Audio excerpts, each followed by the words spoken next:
What's up and welcome back? I'm John Stark from MacTheMovieGuy.com, your favorite blind film critic, and today I'm recapping it. Welcome to Derry.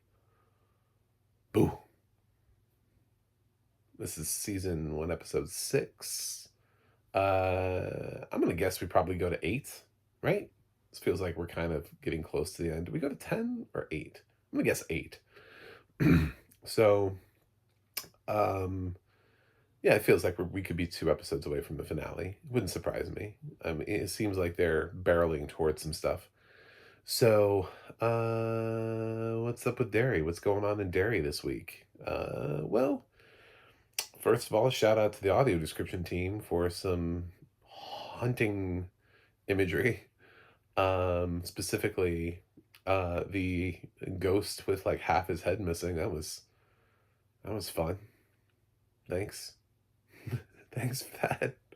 No, I mean, I know like the whole point is the gore, but also the Lily's jump scare was pretty nightmarishly weird and terrible, and I kind of thought because she had the dagger, I kind of thought she was gonna stab somebody with it, but yeah.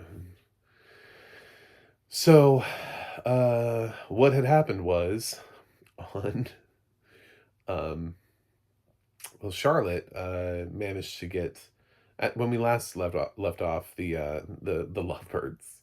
They were trying to rescue um, Ronnie's dad because he had something happened with the bus and he had been sort of set free and everybody was looking for him and so he ended up they hid him in the Black Club, which it has a name. I know that sounds weird. The white guy just calls it the Black Club. I don't. It's the club for the anyway. They gave it a name though, and I feel bad that I don't remember it, but it's actually like quite evolved from when they first got it. It was like kind of this like ramshackle place, and now it's like an actual legitimate like nightclub. Like people are dancing, they've got a band going, this bar. You know what I'm saying? Like holy shit!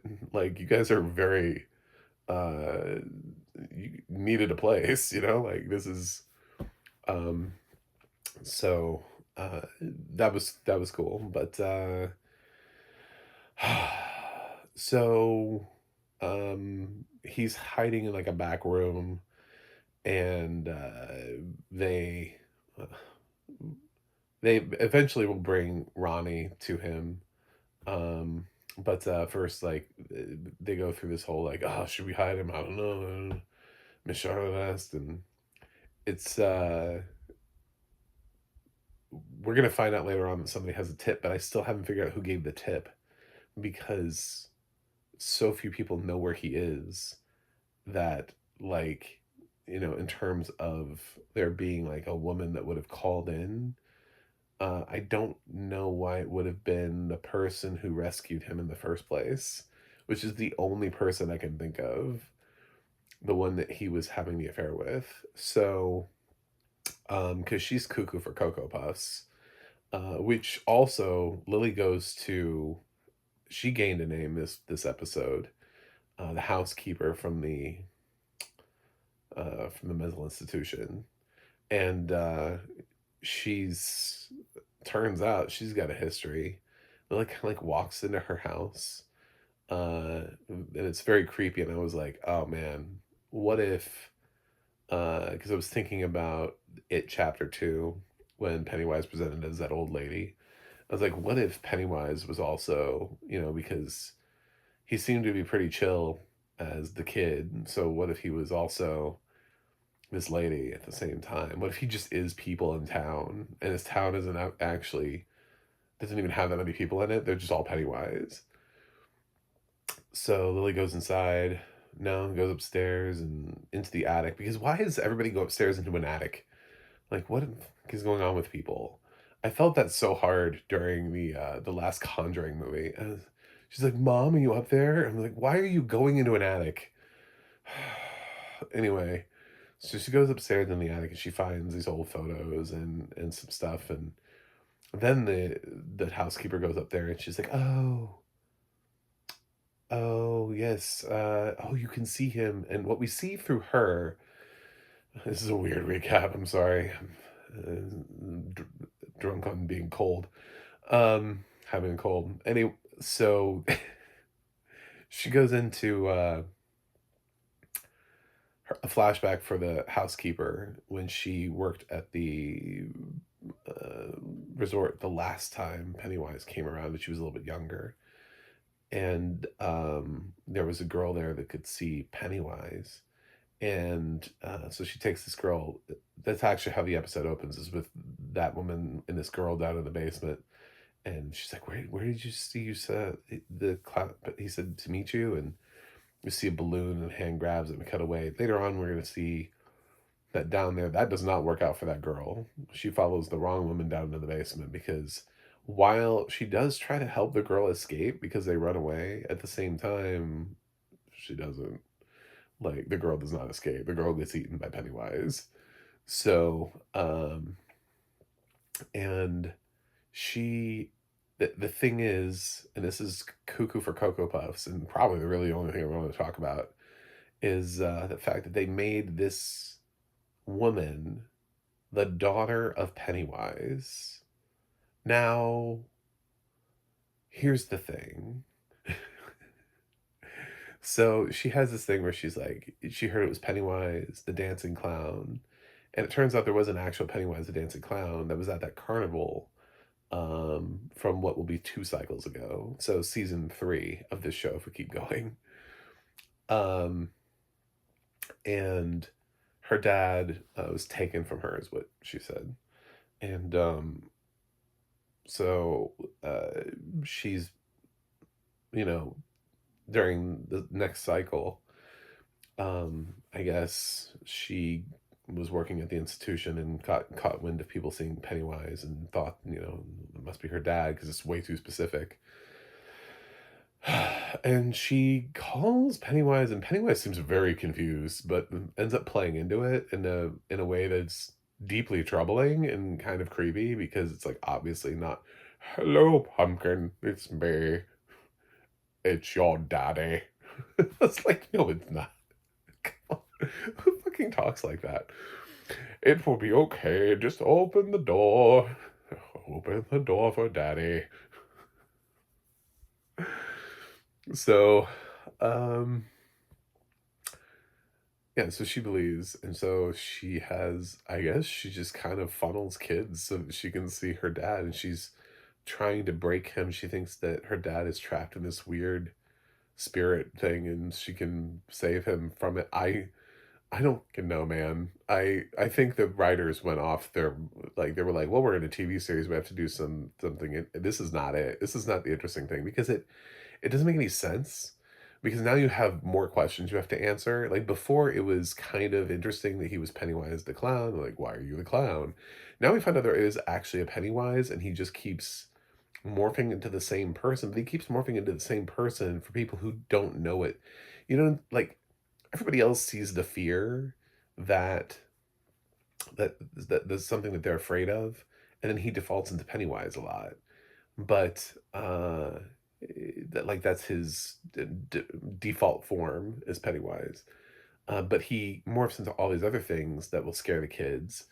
Um, so now there's an actual, but in the same season, we've learned from the indigenous tribes of the area that they've been fighting this for like hundreds of years. Pennywise died in like 1906. So it can't be the same thing. And Pennywise has to just be one of those many things that the thing can shapeshift into.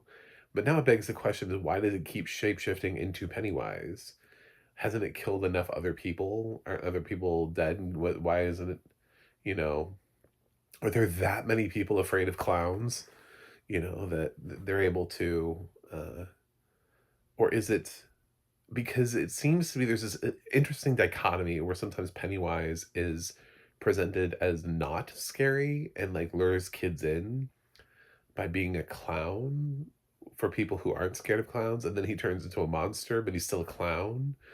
And I think we're starting to push too much of the thread at the concept of Pennywise and it. and tying him directly to an actual person and having this daughter who's trying to like coax him back. I'm not sure that's working. I'm not sure it's going to work. It felt very weird this whole episode. It was like all I wanted to talk about was that. Like every time we kept going to the other kids, I was like, okay, so but what are we doing about this? What are we doing about Cuckoo for Cocoa Puffs over here? Because I don't really care anymore about anything else. I need more answers because you've introduced very contradictory things at the same time. This one woman thinks that, Pennywise originated in 1906, and the Native American tribes have said way before that. And that's why they have the shard that he's afraid of. So now we have to get an origin story that combines those two together, or the show fails. Like literally, the show just falls apart because they have two things that make no sense together, and one of them is canon to like the whole other series. Like we know he's been a clown, like that was the whole book, right? So we've decided to do a prequel to that, and where'd the clown come from? Okay, so maybe he shouldn't have been alive for hundreds of years before that. That the Native American tribes were fighting, that like when the settlers landed there that they got massacred, like we went through all that story.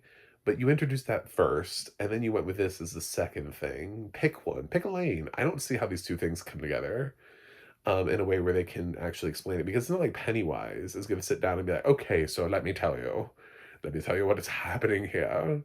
So for years, I used to roam about as scary things in wilderness, and then all of a sudden, I met this weird motherfucking looking clown, and I was like, "Oh my god, that is the scariest thing. I have to absorb that man so I can turn into that Pennywise thing." And I've been Pennywise ever since. Like, no, that's not happening. Like, having like a conversation with it, like, "Why do you do this?" Well, it's my father always told me that. So, uh Lily gets out of there real fast though. She like stabs her with the. She still has the. She's overusing this thing, by the way. Um, she still has the little piece and swipes her with it, and then escapes the attic because she doesn't trust her and she thinks she's gonna be fed to Pennywise. And then runs.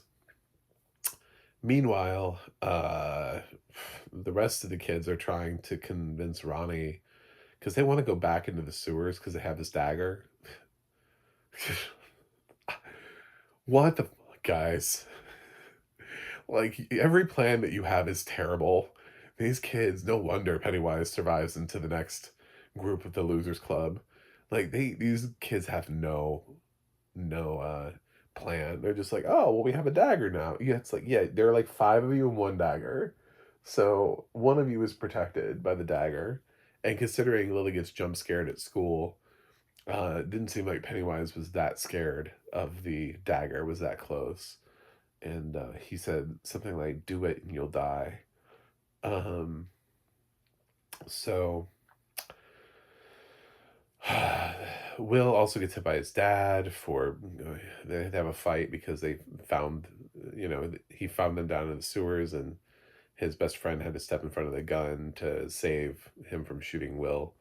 So they have a fight, and Charlotte watches her husband hit their son, and she's really upset about that. And so Will's still hanging out. Rudy has never been jump scared, by the way. Still, as of this episode, Rudy has yet to be jump scared by it. I don't know what he's scared of, but I think we're holding that, and his thing is gonna be a doozy when we finally get to it, because he has not had an individual nightmare, whereas everyone else has. Everyone else has been haunted by Pennywise in some nature.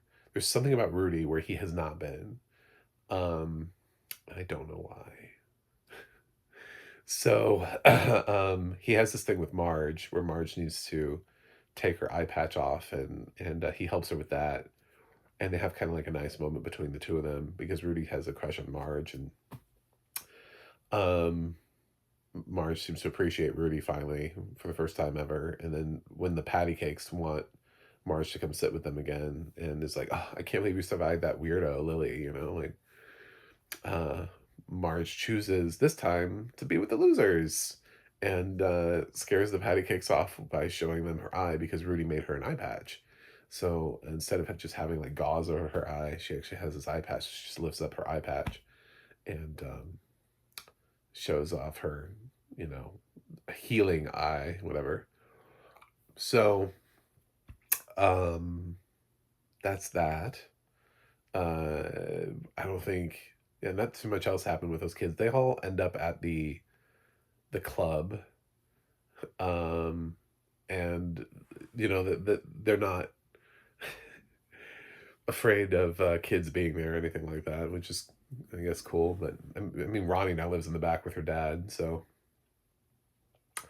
um, and Will is going to try to convince Ronnie, but Ronnie's dad also has a conversation with Will and about like it's nice to know that you have a gentleman here who will look out for you just in case I'm ever not around. And they have a nice conversation between the two of them. They're not even dating. But the funny thing that happens here is Rudy gets asked to play the drums, and I was like, "Is this? We don't even. Does he do that a lot? Like, does he? Has he played the drums a lot? This they just suddenly made him a drummer, and actually a pretty good one because he sits in with like a live adult band, and he's actually a really good drummer. So Rudy just has multiple skill sets.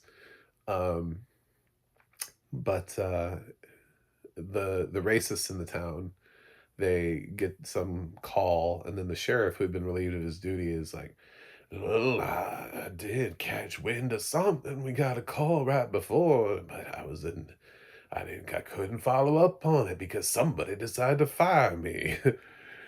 But I know where they're keeping him."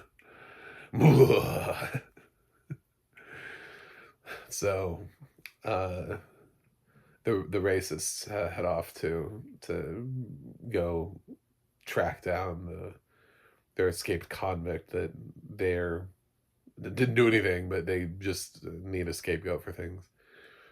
So, um, the episode ended with all of these white assholes showing up wearing Halloween masks. And there's a black serviceman outside with his girlfriend who's like, "Stay behind me." I was like, "Sinners is about to happen." In reverse. Hopefully all these military men can beat these I know they're armed, but come on now. Like y'all have military training. I'm hoping this works out for them. I'd love to see those guys in Halloween masks just get the shit beaten out of them. That would be amazing. So, since nothing really happens at the end of the episode and we're left to our own like next time on it, Welcome to Derry. I'm hoping like uh yeah, I'm hoping that these racist assholes have bitten off more than they could chew, or the Pennywise just appears out of nowhere and kills all of them. That would be great too. It is like, "Oh, you like masks? I like masks. I have masks for you too. I hate racists. It's a little known thing we might as well throw in here about Pennywise while we're doing all these other things." So, uh, he can't be on base. Like that's the whole point of the base is that Pennywise supposedly can't get on it. Um, so that's basically everything. The psychic has this what um he can't where there was a box that he had in his brain and it was unlocked in the last episode. And now like nightmares and stuff, like he sees dead people. He's Haley Joel Osment from The Sixth Sense, which is the reference that I made earlier about him seeing like a serviceman with like half of his head missing. So no, he sees dead people. um and that's Welcome to Derry. So uh, I think I dipped down to like an 8 to 8.5 range. It's kind of where I am. I have a feeling it's going to dip lower because I have a feeling they're not going to be able to explain all of the things that they've decided to open the door to. And they're going to be like, "Well, if you come back for another season, perhaps, maybe we'll teach you more about how he's been around for both hundreds of years and yet presents as a clown who's been around since 1906." And that seems to be his default. What was his default before 1906? I'm kind of interested. I want HBO to make a commitment to the show to run just so that they have to go past 1906. Since this is a prequel and they talked about how they're going to go back 27 years for each season, force them to go past 1906 because I don't think he has a plan.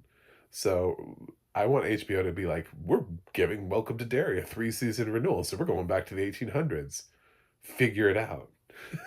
You know? Like, uh, God, anyway. So, yeah, I'm not sure about it's okay. Not everything that when we try to take it in like prequel form or a sequel or spin-off or whatever ends up being 100% gold. I like the kids, I like the child performers here. I think they're all good, but yeah, I'm still 8 to 8.5, but it's closer to 8, and it doesn't look like it's going up, and I have a feeling I'm about to be disappointed with my hopes and dreams for like all of the black airmen being able to beat the shit out of the racist Halloween mask people. Uh, I have a feeling it's going to go the other way, which is going to just depress me even more in this series because that's the way that the series goes. But we're gonna get some lynch mob thrown in there. I noticed Court Jefferson was credited as a writer for this. I don't know if he's written the other episodes, but that was a nice drop for Court to come join the series. But that's it. Thanks for watching. Thanks for subscribing. Sorry, this is recap. Is in case you can't hear my voice, I'm battling. I'm the the sickness is taking me over. And I'll see you guys on the other side.